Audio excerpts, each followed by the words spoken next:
Bonjour à tous, bienvenue, merci pour votre présence à ce webinaire qui est vraiment d'actualité. Merci déjà parce que vous êtes plus de 140 personnes à avoir répondu favorablement à notre invitation. Donc je me présente, je suis Jean-Baptiste Tiercelin, le directeur du cabinet Expectra Search, qui est le cabinet de recrutement par approche directe de la société Expectra et qui adresse spécifiquement la cible des cadres supérieurs et des cadres dirigeants. Voilà, c'est 30 consultants répartis sur 8 villes dans le territoire et organisés par expertise métier. Voilà, donc ce webinaire sera animé par Marie-Claire Jeunesse-Valentin, qui est directrice générale adjointe d'AdShare Consultancy Partners. Marie-Claire, je vous laisse la main. Absolument. Merci Jean-Baptiste. Donc, effectivement, le cabinet HR Consultancy Partners fait partie du groupe Randstad. Nous sommes un cabinet de conseil en ressources humaines, notamment dans le domaine des transitions professionnelles sur des populations cadres et cadres supérieurs. Sont avec nous aujourd'hui donc Sandrine Dorbe, qui est consultante en rémunération. Sandrine s'intéresse particulièrement à l'aspect émotionnel du sujet. Donc, elle nous en dira plus tout à l'heure. Merci Sandrine. Alexandre Johnson également est avec nous. Alexandre est consultant en rémunération et avantages sociaux. Et lui est convaincu de la nécessaire cohérence entre une politique de rémunération et le projet de l'entreprise. Nous aurons quatre séquences. Jean-Baptiste Tiercelin donc, nous présentera l'étude sur les rémunérations et avantages sociaux menée par Expectra Search. Ensuite, un échange avec Sandrine Dorbe, puis avec Alexandre Johnson. Et enfin, un temps de questions-réponses qui sera entrecoupé de 2 sondages. Côté pratique, normalement, vos micros sont coupés. Au cours de ce webinaire, nous aurons 2 sondages. Et si vous avez des questions, il sera nécessaire d'utiliser la section réservée aux questions. Donc là, n'hésitez pas, vous pouvez tout à fait les poser au fur et à mesure, mais nous les traiterons plutôt en fin de webinaire. Jean-Baptiste, c'est à toi pour la présentation de l'étude.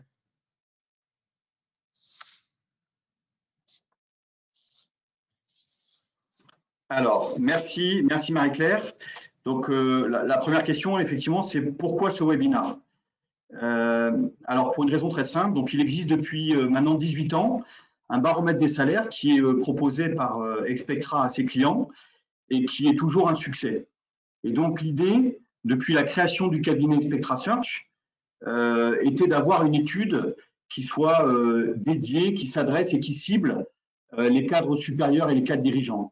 On a donc demandé à Ipsos de réfléchir sur les avantages matériels et immatériels qui vont au-delà du fixe.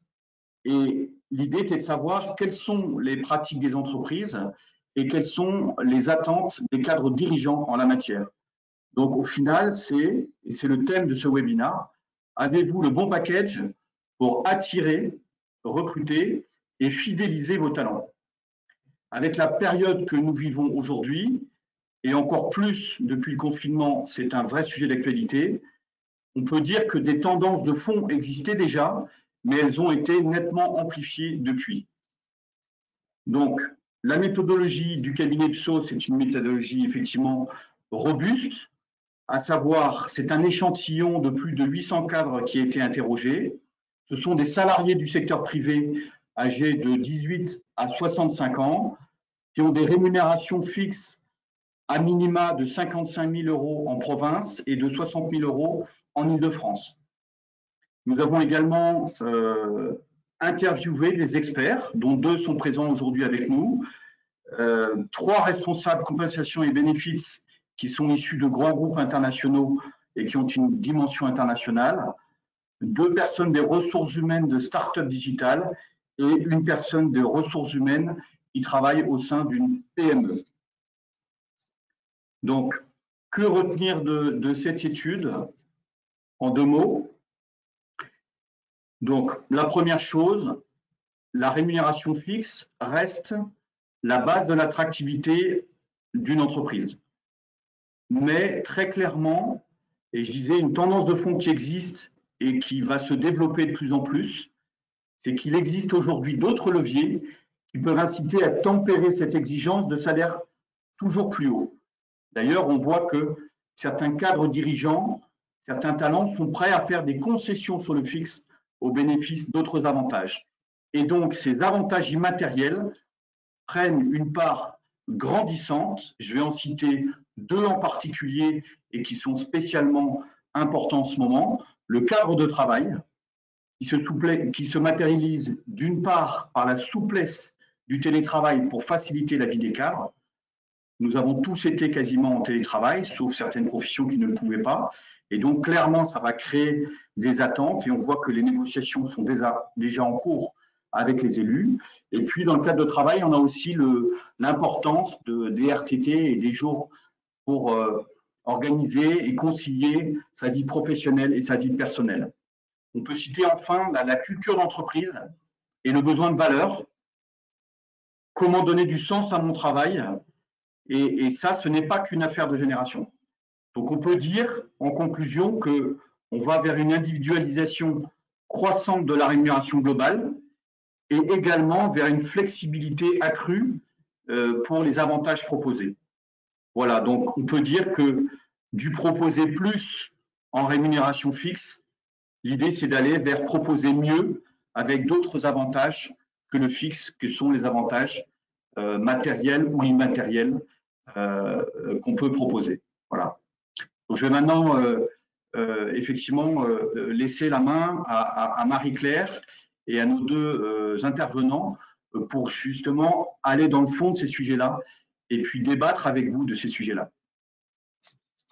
Très bien, merci beaucoup Jean-Baptiste pour ces éléments. Nous vous proposons un premier sondage sur le thème de l'engagement avant de rejoindre Sandrine. Donc, vous allez voir le sondage apparaître et donc vous n'avez qu'à cliquer. Donc, du confinement, constatez-vous des réelles difficultés à engager ou réengager vos talents? Donc, nous avons effectivement un certain nombre de nos clients qui nous font part de certaines choses et nous souhaitions confronter les avis avec ceux que vous avez ce soir.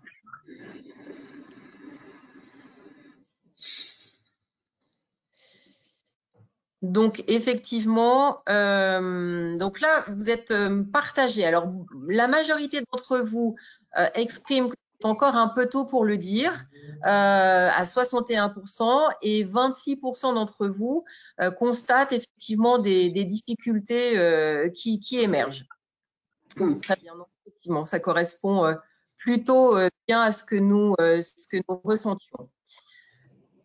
Sandrine, de votre point de vue, la situation que nous vivons rebat-elle les cartes en matière de pratiques de rémunération? Je pense qu'elle rebat profondément les cartes et qu'on est qu'au début de nombreux débats. Je tiens à souligner, parce que je trouve que c'est hyper important, on a vu beaucoup d'enquêtes passer à la fin de l'été sur les effets du confinement et de la crise sanitaire sur le business et sur les ressources humaines.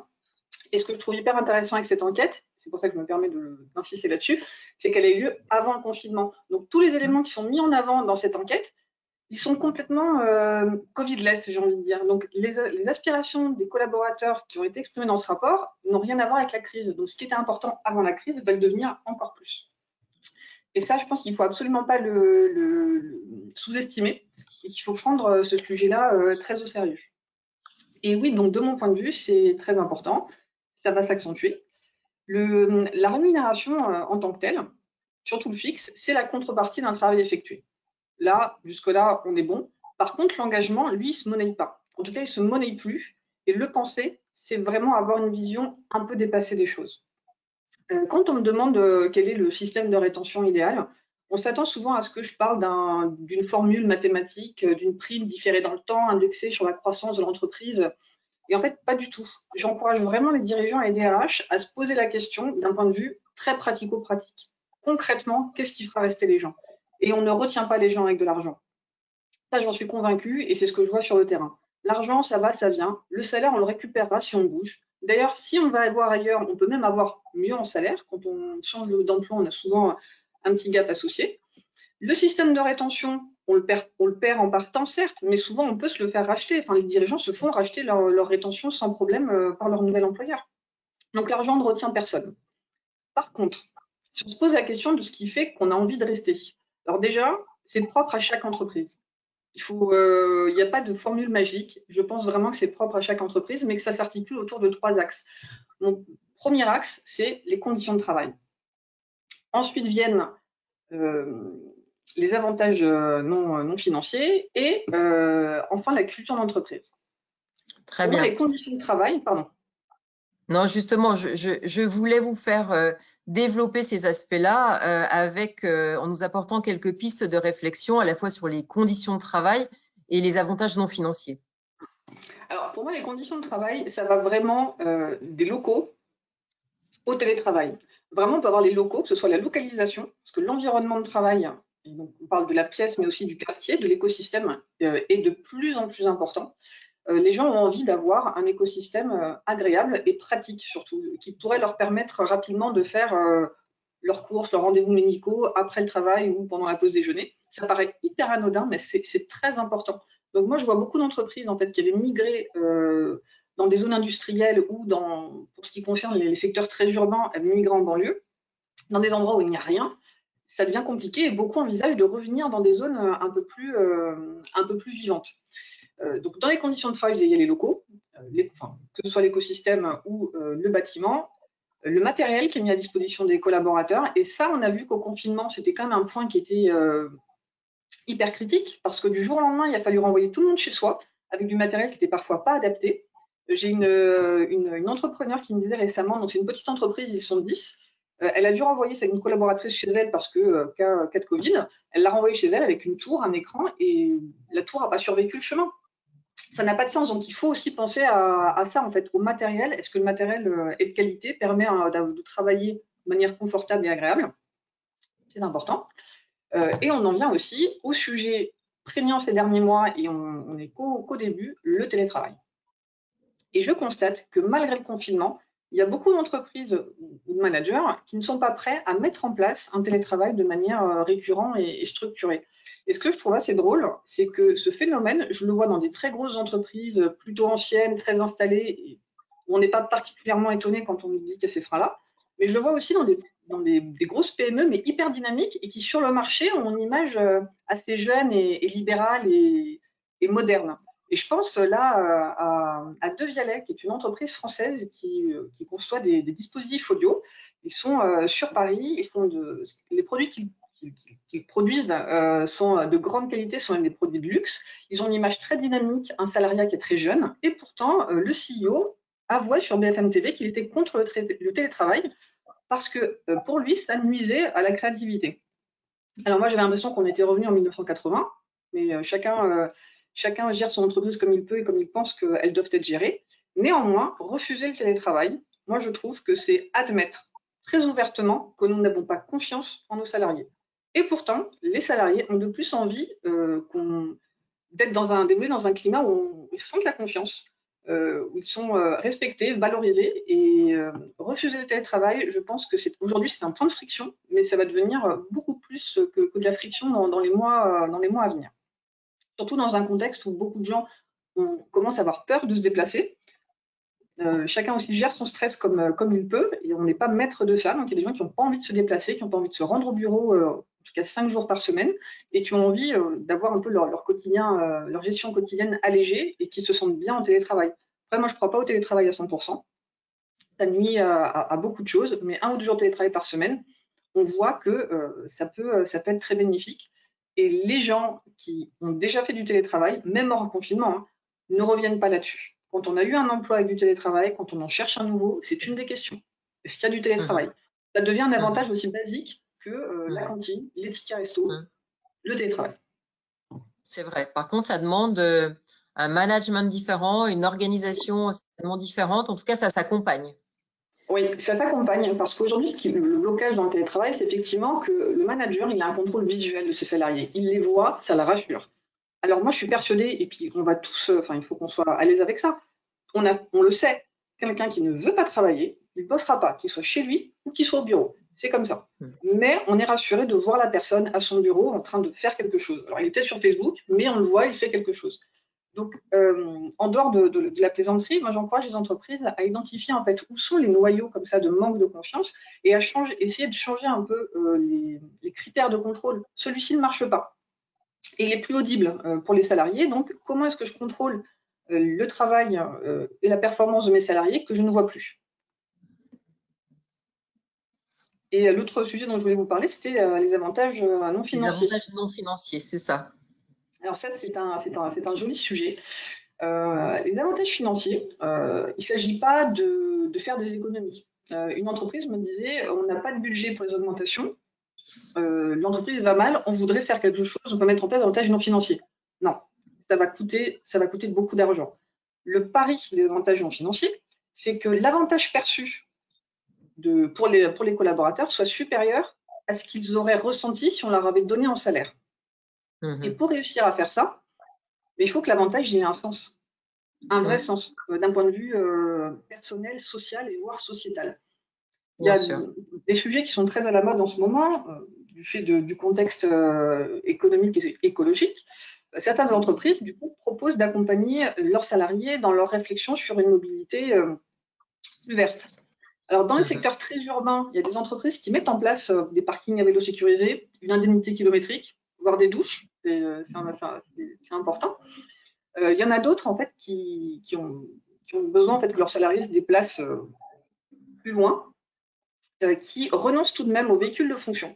C'est vu là aussi comme quelque chose d'un ancien temps, et qui mettent en place plutôt une flotte de véhicules de service. Donc finalement, les collaborateurs qui ont besoin de se déplacer dans le cadre de leur activité professionnelle prennent un véhicule de service, le ramènent au bureau, mais non plus ce véhicule de fonction sponsorisé par l'entreprise qu'ils utilisent sur leur temps libre. Et ce que je trouve très innovant, et puis dans l'air du temps aussi, c'est que certaines entreprises proposent à leurs salariés qui n'ont pas besoin d'un point de vue professionnel du véhicule de service de l'utiliser sur leur temps libre, de louer entre guillemets le véhicule à leur employeur, le temps du week-end ou pour d'autres choses. J'ai vu, alors ce qui est drôle, c'est que j'ai vu ça aussi dans des grosses entreprises, mais des petites entreprises, donc c'est quelque chose qui est en train de se mettre en place où justement chacun va s'interroger un peu sur sa mobilité. Un autre sujet que j'aime bien et qui est très d'actualité, c'est l'accompagnement concernant les pères qui veulent prendre leur congé parental. Donc là, c'est vrai que le délai légal a été augmenté, ce qui est une très belle chose. On peut faire mieux. L'employeur peut, en fonction de la typologie de ses collaborateurs, hein, ça c'est important, j'y reviendrai, mais l'employeur peut faire des choses. Et là, il n'y a pas besoin d'être hyper innovant. Il y a plein de choses à faire qu'on connaît déjà. La subrogation. Il y a plein d'entreprises, et même des très grosses entreprises. J'ai quelques noms dans le CAC 40 qui ne subrogent pas les salaires lors d'un arrêt maladie. Ça, c'est un avantage non financier, hein, et c'est un avantage de taille. L'allongement du délai. La loi dit 1 mois. Est-ce qu'on ne mettrait pas 1 mois et demi? Après, tout ce qui est, là aussi, on le retrouve beaucoup dans les grands groupes, et les PME essayent de mettre ça en place, les jours enfants malades, ce genre de choses. En tout cas, accompagner les gens qui, dans leur quotidien, en fait, alléger leur quotidien. Et ce que je voulais dire, justement, là, j'ai fait une petite aparté dans ma tête, mais quand on met en place des avantages, il faut qu'ils aient un sens. Il y a quelques années, il y a eu une mode, la conciergerie. Et donc, beaucoup d'entreprises ont mis en place une conciergerie en se disant ça fait chic, ça change, les collaborateurs vont aimer. Et bien, il y a des entreprises où ça a hyper bien marché et d'autres pas du tout, parce que la typologie de collaborateurs n'avait pas besoin n'en avait pas besoin. Donc, quand on met en place un avantage, moi je dis il y a deux choses. Un, est-ce qu'il a du sens, avec un grand S, et est-ce qu'il est pertinent? Est-ce que les collaborateurs vont l'utiliser? Et dans des secteurs où la typologie de population est très mixte, il faut faire attention que les avantages mis en place ne profitent pas qu'à une catégorie de collaborateurs. Certaines entreprises qui ont 70% d'ouvriers, 30% de cadres, qui sont dans un secteur compliqué en ce moment parce que dans l'énergie, le transport ou autre, n'ont absolument pas besoin de rajouter une couche sur les tensions sociales qu'il peut y avoir. Donc il y a beaucoup de questions à se poser. Mais en dehors de ces questions de sens, là, dans le sens, enfin, là c'est le sens, la logique, la pertinence. C'est pas si compliqué et parfois on se met trop de barrières parce qu'on imagine, on veut faire des choses folles, alors que non, il y a des trucs très pratico-pratiques qu'on peut mettre en place facilement. Bien sûr. De votre point de vue, Sandrine, l'identité, la culture d'entreprise peuvent-elles être un moyen pour développer l'engagement des collaborateurs? Alors, la culture d'entreprise, c'est ce que je vous ai cité en dernier et c'est pour moi le plus important, vraiment. Alors, c'est un triptyque, hein. Je pense qu'il faut prendre tout ça en considération. La culture d'entreprise, c'est très important et je pense qu'on a parfois vu le sujet un peu de manière légère, comme si c'était un problème de riche, en fait, d'avoir une culture d'entreprise affirmée et de communiquer dessus. D'ailleurs, récemment, il y a une entreprise, alors c'est une grosse entreprise du CAC, mais qui est dans un secteur qui est un peu sinistré du fait de la crise. Le DRH m'avouait que toutes les initiatives liées à la marque employeur allaient être stoppées parce qu'il n'y a plus de recrutement, ils ne comptent pas en faire avant un bon moment et qu'ils préfèrent mettre l'énergie de ses équipes sur d'autres sujets. Je comprends la logique, je comprends la démarche intellectuelle qu'ils mènent là, mais je pense que c'est une erreur. Parce que certes, communiquer en externe sur la marque employeur, c'est pour attirer des gens, mais communiquer en interne, ça joue beaucoup sur la rétention. Communiquer sur sa marque employeur, sur sa culture et sur les valeurs qui font de la culture, c'est primordial. Les valeurs d'une entreprise et la culture d'entreprise, ça peut cimenter ou dissoudre les engagements. Si je suis alignée avec les valeurs de mon employeur, j'ai plus de chances de m'engager et de le suivre, en fait, quel que soit le contexte. Et ça, c'est encore plus important avec la crise sanitaire. D'ailleurs, il y a une question qui revient beaucoup, c'est qu'est-ce que mon employeur a fait lors de la première vague de la crise sanitaire? Et quand on pose cette question, on ne vise pas forcément son employeur, on n'est pas en train de l'accuser. La question, elle est indirectement pour soi. Qu'est-ce que moi j'ai fait? C'était quoi mon rôle lors de cette crise? Et si l'employeur, il a mis en place des initiatives sociales et solidaires en interne ou en externe, hein, quelque part, moi j'ai eu mon rôle. J'ai fait quelque chose pendant cette crise, ce que je fais a un sens. Alors, je ne vais pas aller au-delà sur le sens parce que je sais qu'Alexandre veut le développer un peu plus, mais je pense que c'est assez important pour que je me permette de le souligner. Tout à fait. Et il y a un dernier élément qui me tient à cœur parce que c'est latent, on en parle de plus en plus, mais comme ce n'est pas un sujet urgent, je pense qu'il y a beaucoup d'entreprises qui ne prennent pas ça à bras le corps, et pourtant je pense qu'il faut au moins un minimum l'avoir dans un coin de sa tête et se préparer. Pour moi, c'est l'équité et la transparence des salaires. Alors, ça fait un peu serpent de mer en compagnie même. Il y a beaucoup d'entreprises qui ont mené des campagnes pour communiquer autour de leur politique de rémunération. On arrive à des documents en fait, qui vont parler des grands piliers de la rémunération, mais qui ne donnent pas d'informations claires sur comment je suis rémunérée, comment mes collègues le sont, est-ce que la façon dont je suis rémunérée est juste.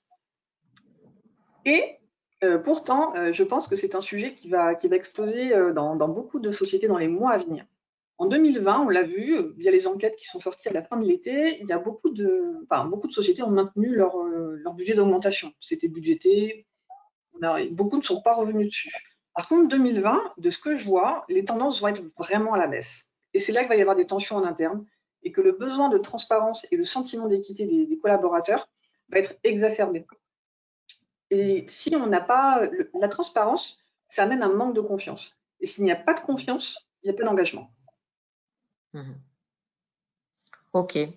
Merci beaucoup, Sandrine, pour ces éléments. Un deuxième sondage donc, sur la gestion des talents post-confinement va apparaître.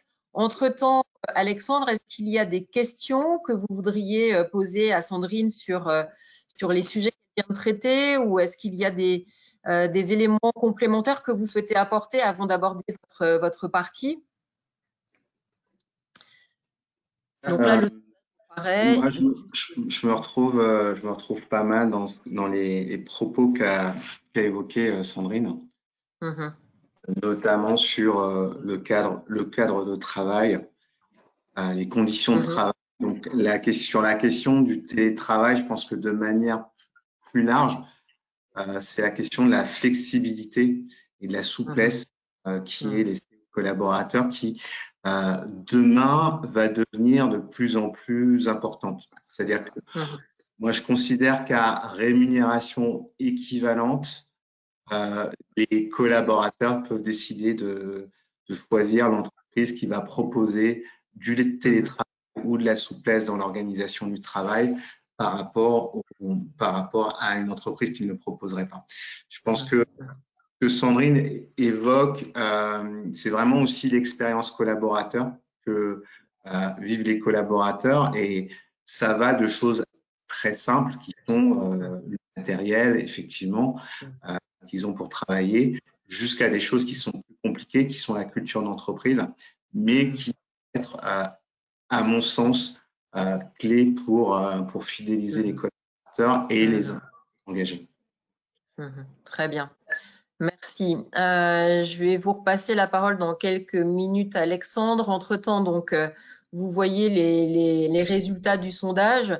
Donc, oui, effectivement, nous éprouvons tous des difficultés aujourd'hui à attirer et à fidéliser des talents, en particulier sur certains métiers. Je pense qu'au métier des ressources humaines, qui est plus mon métier, on aperçoit effectivement des tensions assez importantes sur le marché aujourd'hui. Alexandre, de votre point de vue, la situation actuelle a-t-elle un impact sur les rémunérations en termes d'inflation ou de baisse sur certaines fonctions? Alors, clairement, il va y avoir un impact économique indéniable sur la rémunération. Donc, Sandrine l'a évoqué, on a évoqué en introduction l'un des enseignements de l'étude, qui est l'importance qui est donnée au salaire fixe, même si en termes de tendance, on voit que d'autres avantages prennent le pas. Mais on va avoir un impact économique sur la rémunération pour moi à 3 niveaux.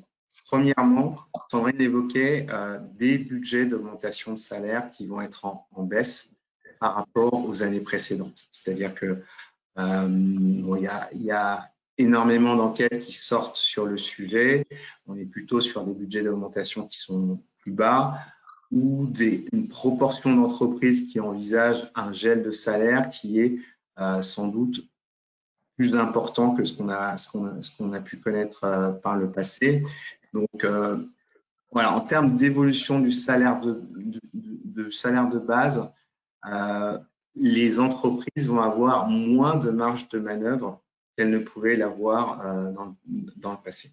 Donc ça, c'est le premier impact sur la rémunération pour les collaborateurs qui sont déjà en place. Pour le deuxième impact, ça va être au niveau des rémunérations variables. Donc, sur les rémunérations variables, donc moi je pense aux bonus individuels, mais aussi aux dispositifs d'intéressement et de participation. Bien sûr. Sauf si vous avez la chance d'être dans un secteur qui, malgré la crise sanitaire, a des résultats qui explosent, on va plutôt être sur des montants de bonus payés en 2021. Donc, pour 2020, ce qu'ont fait les entreprises de manière généralement, elles ont payé les bonus en 2020 qui se rapportaient à l'année 2019 de la même manière. Ça, c'est ce qu'ont fait la majorité des entreprises. Par contre, il faut s'attendre à des bonus en 2021 qui vont être en baisse. Même chose sur les dispositifs d'intéressement et de participation qui sont assis uniquement sur des résultats financiers vont être en baisse. Donc, ces deux impacts vont avoir un effet clairement sur à la fois la fidélisation et l'engagement des collaborateurs. Et au-delà de l'impact économique, il va falloir que les entreprises expliquent. Certaines entreprises sont en train de décider de leur budget d'augmentation, de décider ce qu'elles vont faire sur les bonus. Ce qui va être très important, ça va être d'expliquer et de donner du sens, mais aussi de donner des perspectives sur la suite sans cacher la réalité aux salariés. Je pense que les salariés sont aussi conscients de la situation et sont conscients que les impacts économiques peuvent avoir des répercussions sur leur rémunération. Donc là j'ai évoqué les impacts économiques sur les salariés actuels. Et justement, C'est Ouais. comment dans cette période qui est un peu compliquée, inédite, où effectivement sur le plan économique c'est plus tendu, comment on continuerait à être à la fois attractif et à fidéliser nos talents? Alors, il va falloir être un peu créatif. Il va falloir être un peu créatif, mais parce que malgré tout, et malgré ce que certaines personnes ont pu penser au début de la crise sanitaire, les difficultés de recrutement qui existaient avant la crise sanitaire, elles ne se sont pas envolées. Et c'est la réponse ça se transparaît dans la réponse des participants. Donc, vous allez devoir continuer à trouver la perle rare sur certains secteurs la perle rare va certainement vouloir faire monter les enchères dans un contexte économique qui est un peu dégradé. Donc, moi, les pistes à étudier, elles vont être premièrement dans ce que moi j'appelle le non monétaire, ce que Sandrine appelle le non financier, et donc notamment les conditions de travail. Aujourd'hui, je pense que si une réflexion sur le télétravail, sur la souplesse, ce n'est pas quelque chose qui va forcément coûter beaucoup plus cher à l'entreprise. Ça nécessite d'être pensé parce que moi, je considère que ce qui a été vécu pendant le confinement n'est pas le travail, c'est du travail à domicile dans des conditions dégradées qui a été décidé dans l'urgence. Donc, ça nécessite en fait, au-delà du télétravail ou de la souplesse qui est donnée, ça nécessite aussi de réfléchir à la culture d'entreprise, au management. Et ça peut être un vrai argument pour attirer des collaborateurs qui aujourd'hui se disent, bah, écoutez, moi, aujourd'hui, on a des budgets d'augmentation qui vont être ratiboisés. On a peut-être des budgets pour recruter qui vont être plus limités. Ils peuvent se dire, aujourd'hui, moi, je suis prêt peut-être à être plus raisonnable sur ma rémunération, être moins exigeant si à côté de ça, j'ai des conditions de travail qui reflètent une culture où on me fait confiance, où j'ai de l'autonomie et où j'ai des conditions de travail qui font qu'au quotidien, j'ai une expérience qui fait que j'ai envie d'aller travailler et j'ai envie de me surpasser. Et ça, effectivement, c'est des choses qui demandent de la réflexion, demandent du travail, mais qui ne vont pas nécessairement coûter beaucoup plus cher. Le deuxième levier, je trouve, compte tenu de la période actuelle, c'est sans doute des difficultés économiques, on va dire, ça va être sans doute d'utiliser davantage les mécanismes variables. Donc moi, dans l'étude, j'étais quand même pas surpris, mais j'étais un peu interpellé du taux relativement faible de la prévalence des rémunérations variables. Donc pour une population qui est plutôt cadre supérieur, cadre dirigeant, on avait moins de la moitié des répondants qui ont une rémunération variable collective ou individuelle. Donc il y a quand même de la marge, et qui dit marge, il y a de la marge de manœuvre pour les entreprises pour à la fois prendre en compte la situation économique et pouvoir avoir un package de rémunération qui s'adapte aux difficultés, mais aussi qui va pouvoir varier à la hausse si la performance est de retour. Et je pense que ça peut attirer des collaborateurs, des profils qui souhaitent être récompensés pour la performance. Donc, au niveau je pense qu'aujourd'hui, sur l'attraction et la fidélisation, il faut aussi explorer d'autres éléments que le fixe et le variable aujourd'hui, qu'il soit individuel et collectif, c'est un des aspects, je pense, à utiliser.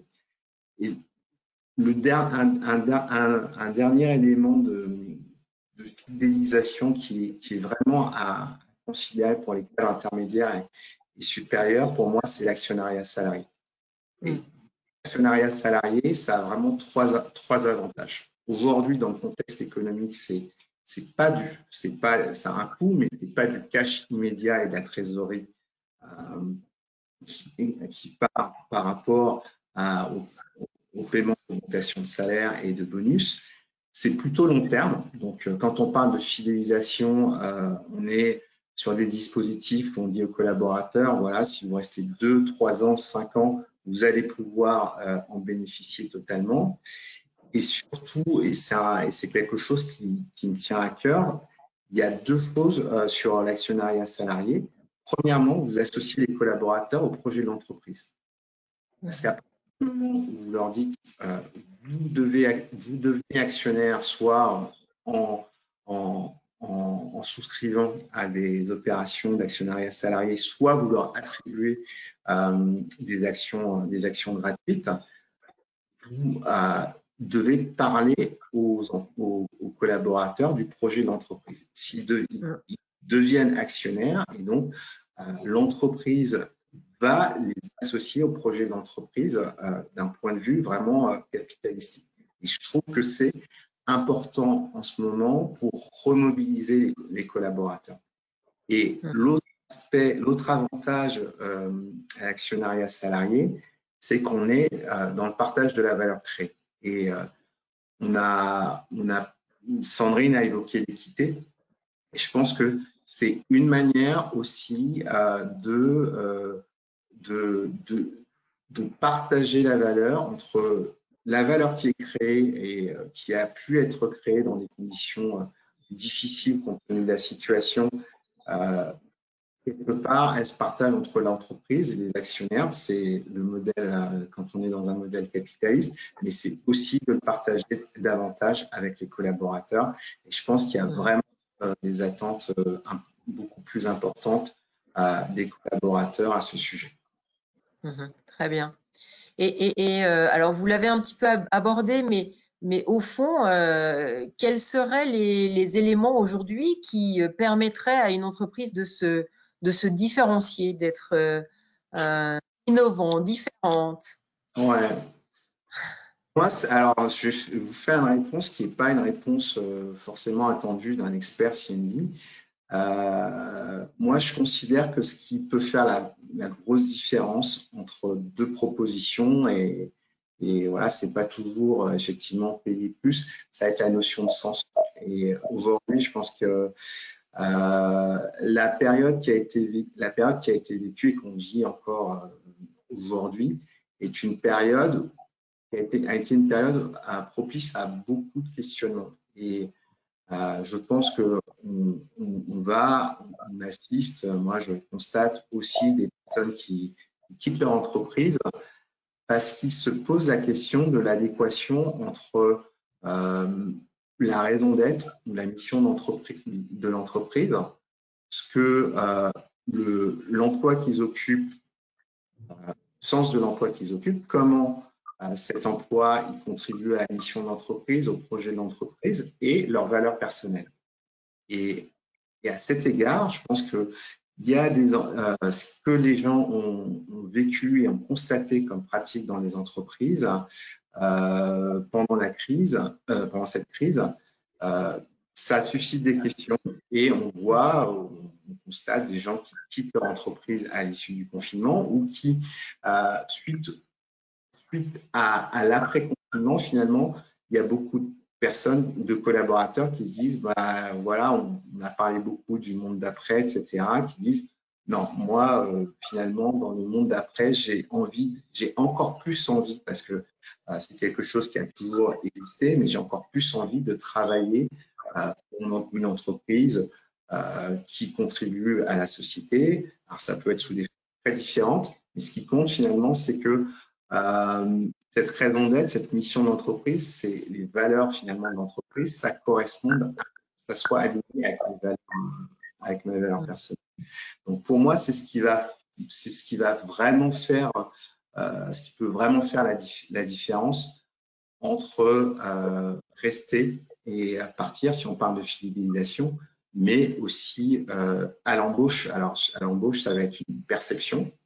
Et aujourd'hui, il y a la perception, mais il y a aussi tout ce qui se dit sur les entreprises. On peut savoir beaucoup de choses sur une entreprise avant même d'y arriver. Et je pense que c'est ce qui va faire la différence, surtout dans un contexte économique dégradé. Très bien, merci beaucoup Alexandre. Juste un témoignage, nous accompagnons effectivement beaucoup de cadres supérieurs intelligents dans des processus de recherche d'emploi puisque nous avons des prestations d'outplacement et effectivement bon nombre de cadres aujourd'hui cherchent des avantages non financiers qui leur soient véritablement adaptés. Beaucoup quittent des groupes importants où il y avait déjà effectivement des conciergeries, enfin beaucoup d'avantages non financiers, mais finalement dont ils ne profitaient que peu. Et beaucoup aujourd'hui cherchent quasiment des avantages qui leur sont non financiers sur mesure. C'est assez étonnant et quasiment 80% d'entre eux. Bien, donc merci beaucoup Alexandre. Sandrine, si vous souhaitez réagir à quelques éléments présentés par Alexandre, n'hésitez pas. Vous posez des questions complémentaires. Alors, puisque vous me donnez l'occasion, je vais en profiter pour rebondir sur deux éléments qu'Alexandre a évoqués. Le premier, c'est sur les bonus, les parts variables. Et là, je vais être un peu provoque, et ce n'est pas non plus ce qu'on attend d'un spécialiste fontaine-même. Il y a des travaux, notamment d'un économiste, un chercheur américain qui s'appelle Daniel Pink, sur la motivation, et lui, il prône en fait l'absence de variables. Et je trouve ça très beau. C'est hyper intéressant, ceci dit, à étudier. Et pour une entreprise qui n'a pas encore de système de bonus, et quand je parle du système de bonus, je parle vraiment du variable annuel qui doit tomber si on atteint ses objectifs individuels. Si une société n'a pas de système de variable qui ressemble à ça, moi, vraiment, je lui conseillerais de ne pas en mettre en place. Par contre, d'utiliser la manette variable lors de situations exceptionnelles, lors de projets exceptionnels ou de réalisations exceptionnelles, et de plutôt mettre l'accent sur ce qu'Alexandre disait, à savoir l'actionnariat salarié ou en tout cas l'intéressement au résultat collectif. Et concernant l'actionnariat salarié, ce que je regrette, c'est que dans beaucoup de sociétés, et là aussi ce qui est fou, c'est qu'on ne peut pas faire de généralité, on ne peut pas se dire que c'est un sujet, un problème qu'on retrouve que dans les grandes sociétés anciennes, peu modernes, on ne communique pas assez là-dessus. Et quand je dis qu'on ne communique pas là-dessus, il ne s'agit pas d'envoyer 15 mails pour parler du plan d'actionnariat salarié, il s'agit vraiment d'expliquer aux gens en fait, et qu'ils se l'approprient et qu'ils comprennent de quoi on parle. Et là, je pense à un économiste qui avait écrit un bouquin qui s'appelait « L'économie expliquée à ma fille », qui reprenait les grands principes d'économie et de finance, qu'il expliquait à sa fille, et c'était hyper clair. Et je me dis, mais chaque DRH devrait lire ce bouquin, et toutes les choses qu'on met en place, les passer par ce filtre. Est-ce qu'une enfant serait capable de comprendre ce qu'est l'actionnariat salarié et expliquer aux collaborateurs de cette façon pour que chacun s'approprie la chose et se dise vraiment, ouais, en fait, c'est un vrai truc, c'est un vrai avantage, je fais vraiment partie de ce collectif. Et ce qu'on fait, ce n'est pas un cadeau parce que je le mérite, parce que je suis partie du collectif, mais c'est vraiment quelque chose. Et dans beaucoup d'entreprises, là aussi grandes ou petites, start-up ou vieilles entreprises du CAC 40, il y a beaucoup de gens qui reçoivent des actions gratuites, des stocks, des BSPCE, et qui se disent non, mais c'est pas du vrai argent, en fait, c'est pas du vrai salaire. Et en fait, il faudrait leur expliquer si c'est mieux que du salaire. Tu es propriétaire d'un morceau de ta boîte, et ça compte. Et ça responsabilise aussi un peu dans ce climat où les affaires vont, pour certains, moins bien. Oui.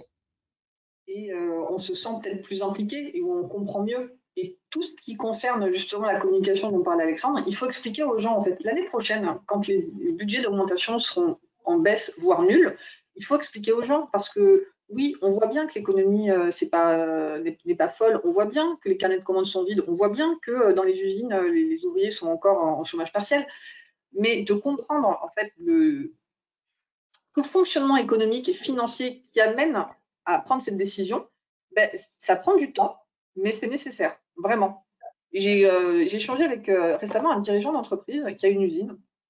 Donc, il a 15% de cadres, tout le reste, c'est des ouvriers. Il n'a plus de trésor. Évidemment, il n'a pas bossé pendant le confinement. Au déconfinement, il y a beaucoup de commandes qui ont été annulées. Il n'a plus de trésorerie. Et pourtant, il y a une rumeur dans son entreprise qu'il pourrait payer les variables, mais il ne le fait pas parce qu'il ne veut pas, il veut garder sa capacité pour autre chose. Et c'est terrible parce que, comme c'est une grosse PME, mais en fait, il n'a pas une équipe RH qui a le temps pour ça, parce que faut pas, je dis beaucoup, il faut, mais je suis aussi consciente qu'en entreprise, on a déjà 1 milliard de trucs à faire et qu'en ce moment, il y a énormément d'urgence. Donc, les équipes RH n'ont pas pris le sujet à bras le corps d'aller expliquer en fait les résultats financiers et pourquoi on en arrive là, et que certes, sur le papier, on a l'impression que les résultats sont pas trop mal, néanmoins, en banque, il n'y a pas d'argent. S'il n'y a pas d'argent, on ne paye pas. On peut avoir un résultat financier qui n'est pas mauvais, mais s'il n'y a pas d'argent, on ne paye pas. Et ça, c'est de la pédagogie et il faut prendre le temps en fait, d'expliquer aux gens de quoi il s'agit. Bien sûr, c'est vrai que sur tous ces sujets-là, il faut prendre le temps d'expliquer, de présenter les choses, de donner des exemples. Mais la fonction RH a été tellement exposée pendant tout ce temps. Oui. Et elle est, vraiment, on travaille au quotidien avec les DRH, les RRH. Ils ont des milliards de choses à faire. Donc, c'est difficile de prendre ce temps-là pour faire de la pédagogie. D'accord, c'est clé. La fonction RH, c'est une belle fonction. Et je ne dis pas ça parce que c'est mon métier, mais c'est une belle fonction parce que c'est aussi une fonction qui est hyper ingrate. En entreprise, et là aussi, hein, quelle que soit la taille, le secteur, s'il y a un problème, c'est la faute de la RH.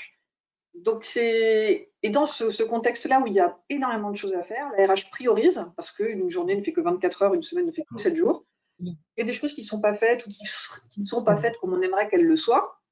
C'est la faute de la RH. La RH est une fonction qui est hyper exposée, hyper politique et qui ils font comme ils peuvent. Hein. Donc c'est facile pour moi de dire il faut. Maintenant que je suis sur. Est-ce que c'est finalement de la responsabilité de la RH d'expliquer ces choses-là? Je pense que la RH peut structurer et encourager, mais c'est pas forcément à elle de porter tous ces messages.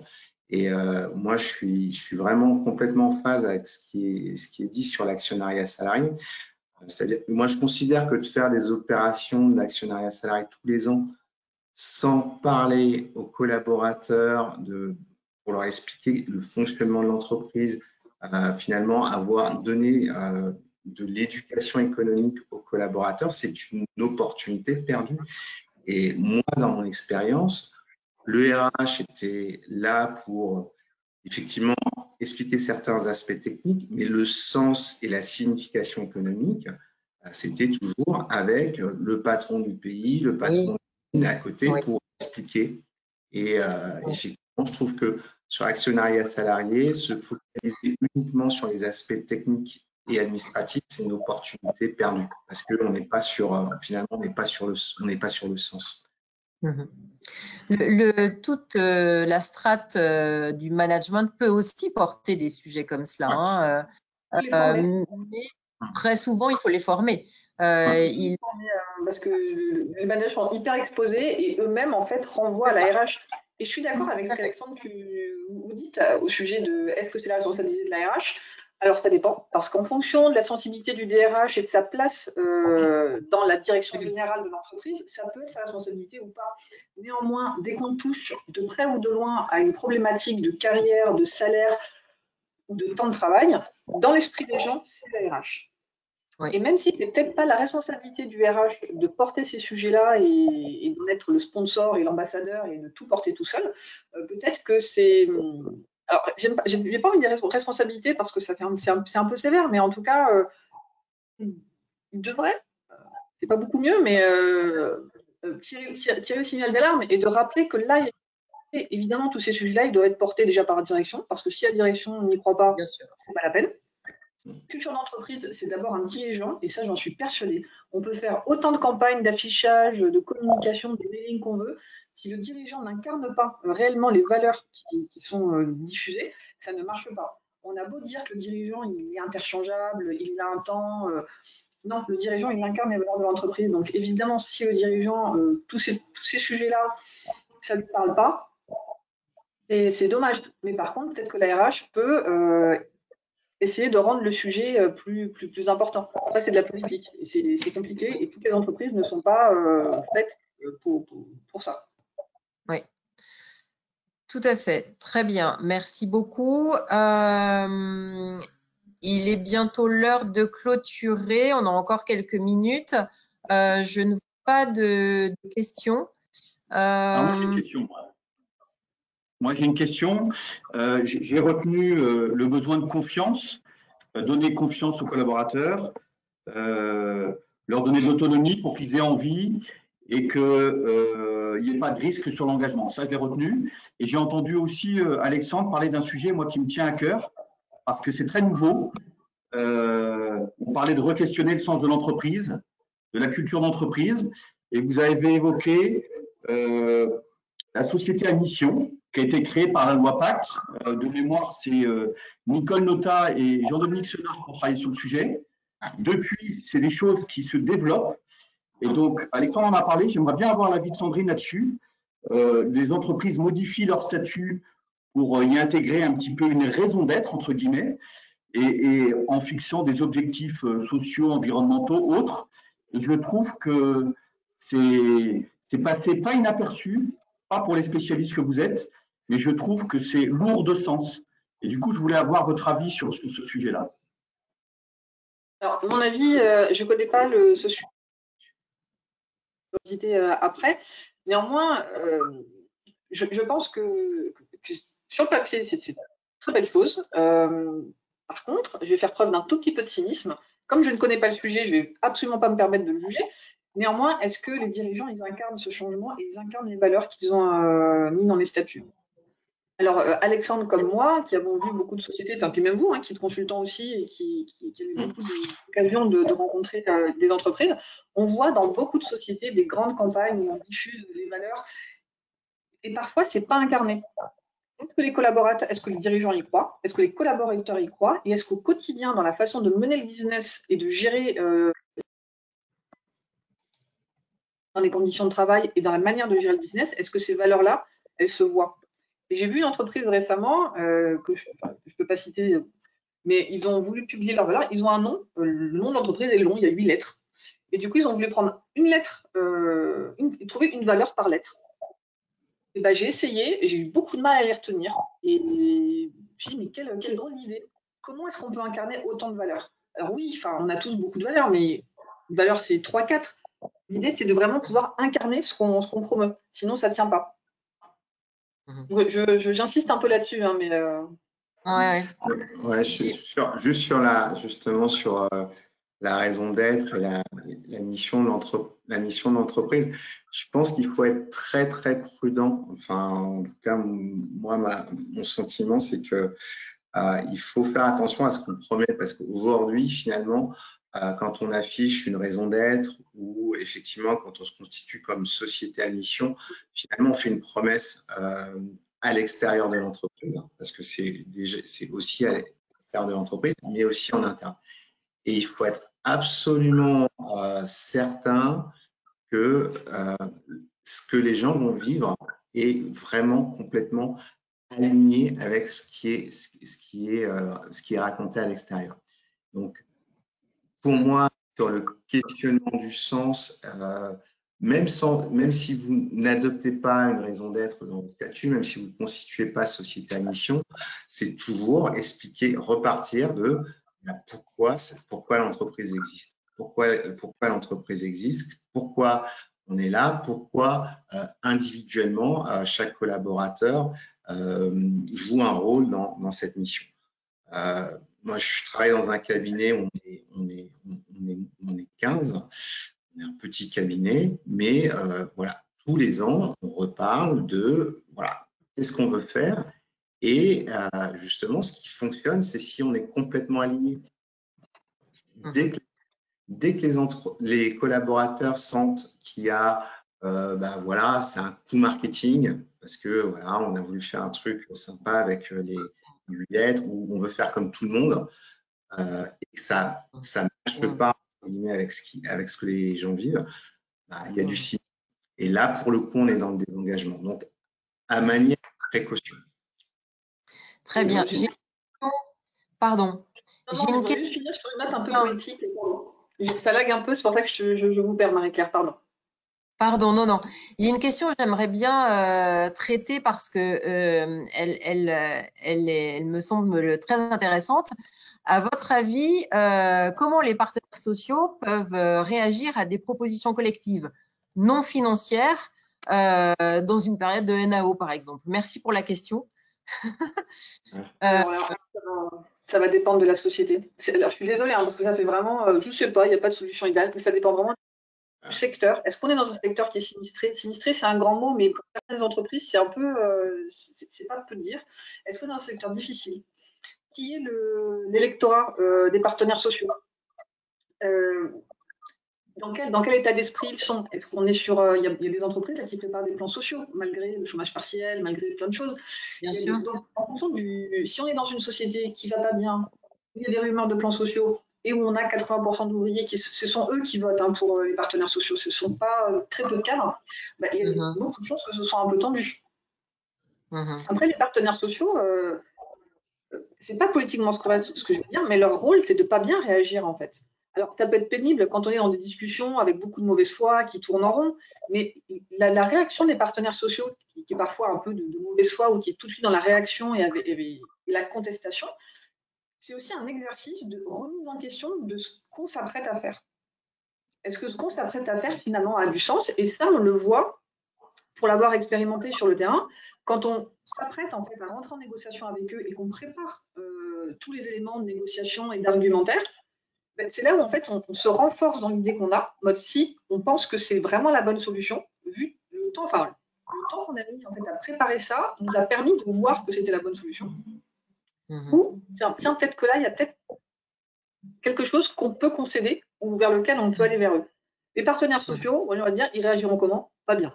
C'est le principe, la raison d'être des partenaires sociaux, ils vont être dans la réaction. Et si je veux être là où ça peut provoquer, parfois c'est un peu comme ça qu'on fait avancer les choses. Moi, je pense que ça va dépendre des avantages qui sont proposés. Et là, on est vraiment sur une question de pertinence. Dans mes vies passées, j'ai été dans des entreprises qui, justement, dans la NAO, ont proposé des avantages financiers ou des avantages qui aidaient à l'équilibre entre vie privée et vie professionnelle. Et pourtant, ce n'est pas des secteurs qui étaient faciles ou des syndicats qui sont nécessairement enclins à signer. Ils ont pu signer quand les avantages sont pertinents. Quand s'ils sentent que les avantages ne sont proposés que pour faire une économie, forcément, la réaction ne peut pas être bonne. Mais si il y a un vrai travail en amont qui a été fait pour comprendre les besoins des collaborateurs et proposer des avantages non financiers qui sont pertinents pour les collaborateurs, je pense que c'est un sujet. En tout cas, moi, dans beaucoup d'entreprises, j'ai vu des syndicats qui étaient prêts à discuter de ces sujets, voire à signer des accords. Maintenant, si c'est pour proposer une conciergerie dans une population qui, de toute façon, n'utilise pas la conciergerie, effectivement, ça va être un flop et ça va être le chiffon rouge. Si vous annoncez que vous faites un gel des salaires et que vous proposez une conciergerie à la place, je comprendrais que les partenaires sociaux réagissent mal. Alors, j'aperçois d'autres questions, mais alors pour une raison que je ne m'explique pas, c'est tout petit, donc je n'arrive quasiment pas à lire. Je ne sais pas si toi, Jean-Baptiste, tu peux… Si quelqu'un peut m'aider. J'aperçois des questions sur le PERCO, mais… Oui. Donc, moi, j'arrive à lire. Ouais. Nouvelle disposition fiscale pour l'entreprise et le collaborateur, PERCO. Alors, il y a un sujet qui est une de mes marottes, et je pense que dans les prochaines années, ça va être de plus en plus un sujet, c'est effectivement la préparation de la retraite, spécialement pour les cadres, puisque même si la réforme est un petit peu un petit peu en pause.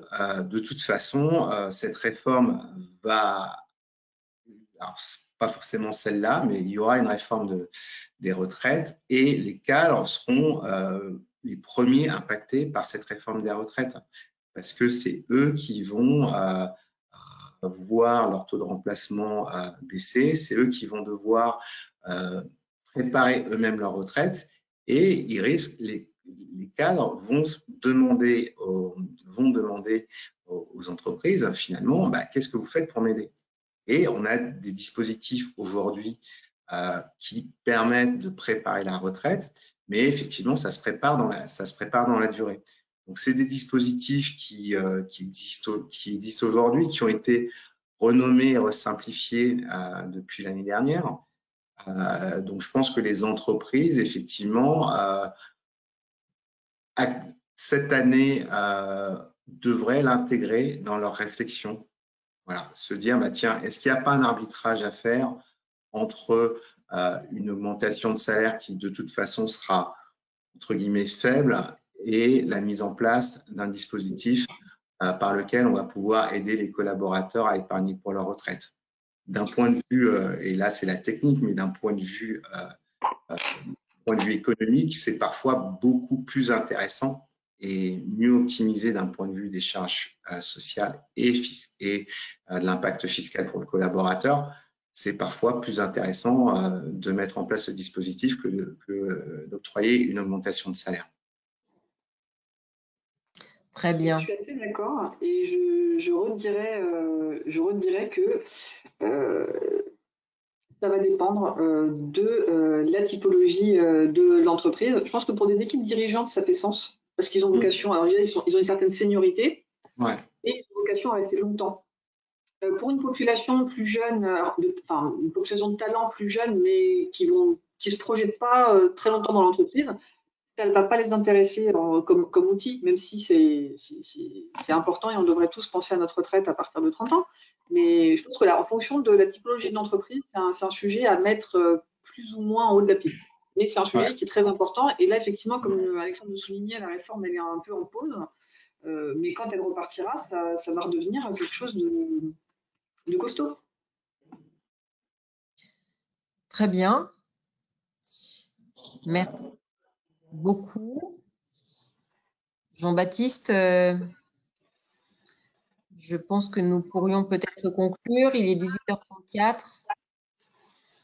Oui, tout à fait. Donc, on va conclure. Donc, je voudrais d'abord remercier les intervenants. Moi, ce que je retiens notamment, c'est que dans le contexte actuel et compte tenu des marges de manœuvre financières un peu limitées, peut-être là, en ce moment, il va falloir être créatif. Je retiens le mot créatif, et notamment dans les dispositifs pour préparer la retraite. Dès 30 ans, je ne sais pas, mais en tout cas, il faut déjà y penser. Et surtout, ce que je retiens, et ça s'adresse à nous tous, c'est ce besoin d'incarner les valeurs que porte l'entreprise. Et ça, c'est notre responsabilité si on veut garder l'engagement de nos collaborateurs. Voilà, il faut qu'on vive ça au quotidien. Et voilà, donc il y a du boulot. Et donc, il faut qu'on continue dans cette voie. Et donc, un grand merci à vous, participants, un grand merci à nos intervenants qui nous ont donné de leur temps précieux. Et merci Marie-Claire pour l'animation. Voilà, merci à tous et puis à très vite.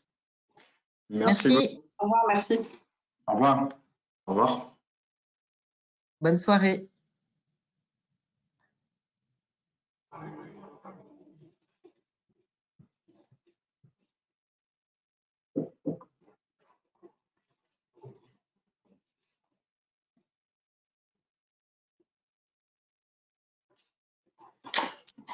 On coupe.